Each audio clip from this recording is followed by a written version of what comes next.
From a new teaser trailer to the reveals of new characters that we'll see in the game, to the actual release month of the game, Poppy Playtime Chapter 4 has gotten so many new updates over the past 2 weeks, and in this video I plan on going over all of that, starting with the new Nightmare Critters. We saw the first of these new Nightmare Critters in the teaser trailer and the promotional images around this new chapter. This new character goes by the name of Baba Chops. Speaking of the trailer, in it we see a Dog Day smiling critter crawling through a bunch of mountains of other dead smiling critters, eating another part of a critter's body before getting jumped by Baba Chops and eaten alive as the camera pans out to the rest of whatever area we are inhabiting in this trailer, presumably somewhere we'll see in Chapter 4 when it releases. After this scene fades to black, we get to see the official Chapter 4 logo as well as the release date being January 2025. And with that only being 3 months away, it is safe to assume that we will be getting much more news and new trailers within the next few months surrounding the chapter. Going off of past release orders, we can guess that the final trailer with the actual day of the release date will release in mid to late December or around Christmas time, since the trailers for the past chapters have given release dates of chapters coming out just over or under a month from the trailer's publishing.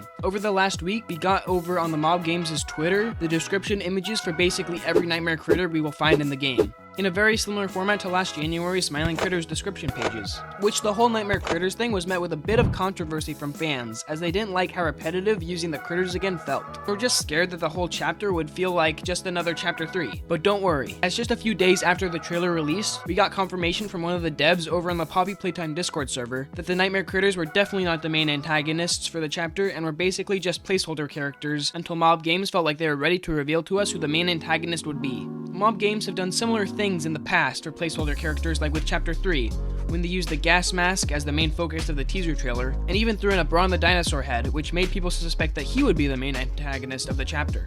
And then the full trailer came out for Chapter 3, and we got the release of the Smiling Critters, with this critter being the main character of the chapter for a while, just like with Chapter 4 having Baba Chops front and center currently. Though this was obviously changed to Catnap once he was fully introduced as the main villain, and now we have the game thumbnail that we have today, with Catnap obviously being the front image. Though the villain wasn't the only worry brought out by this teaser trailer's release, as the Steam page was also published on the same day as the trailer. The community didn't have the best reaction to these images, as they looked quite unfinished even compared to Chapter 3 footage. The same dev that washed away our fears of the main antagonist also came back to the rescue to tell us that these screenshots were actually from much earlier development of the chapter, and the images on the Steam page will be updated once the game is more and more polished. We were told to focus on the content of the images more so than the detail and the quality of the images, even if the quality isn't even that horrible. Over the following days after the release of the Steam page and the teaser trailer, we got those Nightmare Critter descriptions for a bunch of new characters that we'll see in this chapter. This list includes Baba Chops, the angsty, antisocial sheep, whose description reads as, the black sheep of the bunch. Baba prefers to keep her space. She can be distant, quiet, low energy, and it usually requires a lot of coaxing to get her out of the house. She usually perks up after a while, but the next day, we're right back to the same tune. Next, we have the poisonous frog, Icky Licky, whose description is, Icky's the type of kid to fall behind in a relay race and immediately pin it on a sore knee. He's the very definition of a poor sport. Even though he's naturally talented, he's constantly challenging everyone on absolutely everything, and usually without the outcome he expects. After that, we got Raby Baby, the pink bat, who reads, Raby Baby couldn't keep a secret if her life depended on it. She has no concept of privacy or boundaries. Don't worry, if she ever runs out of juicy secrets to talk about, she'll just make some up. Fourth is Alistair Gator, the alligator, who reads, Alistair's an all-around lazy guy. He isn't a fan of the whole put in effort and see that effort rewarded bit. He's much more a believer of the philosophy, good things have to come to me. Eventually, I'll just need to wait around for it. Following the gator is Simon Smoke, the quote-unquote cool dragon, described, Simon Smoke knows he's cool and popular, and he makes sure nobody ever forgets it. It's always a popularity contest with him. In truth, he's a colossal jerk, but he does have a knack for getting away with being one. Next is Poe, the raven. Poe's description reads as, Poe hates the sun, and think it's a cruel trick of nature that the world needs it in the first place. They spend their nights hanging around graveyards, listening to music, and feeling vaguely angry at nothing in particular. They insist it isn't a phase. After Poe is the one Tui the rat. I wonder what that could be referencing. Tui is a self-proclaimed trash rodent. When he's not busy eating and collecting garbage, he's a lively conversationalist. He talks a lot, which is made all the more surprising by him having shockingly little to say. If you ever need someone to provide insightful commentary or some random piece of junk, Tui is your guy. And finally is the shark, Maggie Mako, who reads, Maggie is always thinking about her belly. She's happiest with food in her mouth, and believe us, she's not picky. She loves sweets, but veggies? Yuck. Don't be surprised if she takes your healthy eating habits advice with a dabble of sugar, some chocolate syrup, whipped cream, and a big cherry on top, all while laughing at you profusely.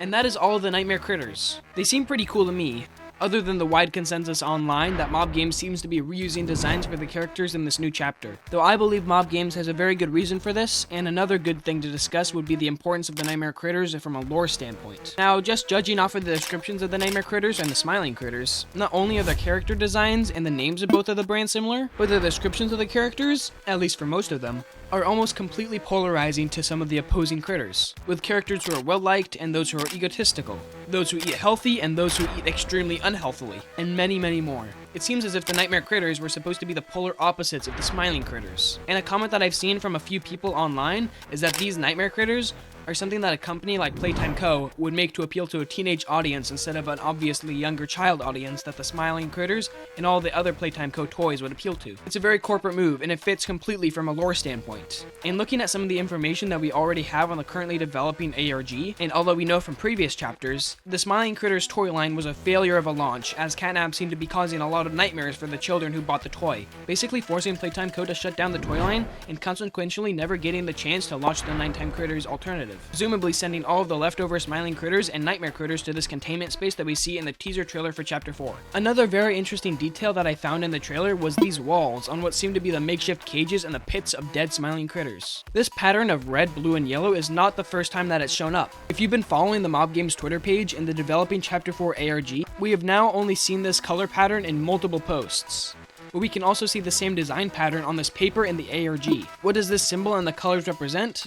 I'm not sure, but for them to be teasing and hinting to it this much, there definitely is some importance to it, and we will most likely see in future trailers once the ARG is completed, or once the game actually releases this upcoming January. Speaking of, I've mentioned the ARG a good amount of time so far in this video, and I should probably clear up any questions about what this ARG has to do with Chapter 4. So, like with Chapter 3, Mob Games has decided to do another ARG leading up to the next chapter, to hint us at more little story bits that will keep us intrigued for the eventual release of the chapter. For the past few weeks that this ARG has been started, we haven't gotten many updates on it other than the Discord account called Playtime Co. that randomly has been sending messages in Poppy Playtime's Discord server.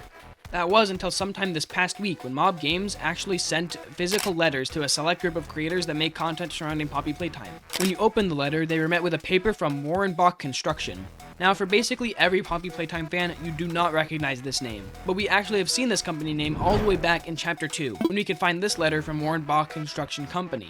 Now, what the people that have received this letter have noticed is that if you were to shine the UV light onto the letters, a bunch of other letters would be highlighted, showing either one of two words on each of the letters. Some would say the word domain, and others would have central. Now, I and a lot of the other people that have received letters and theorists online think that the word domain is hinting towards a website domain, as Mob Games have used websites for a bunch of different ARGs in their past. And well, it seems that we were correct, as the actual ARG website was just found a few days ago, with a URL of centraldomainaccess.net.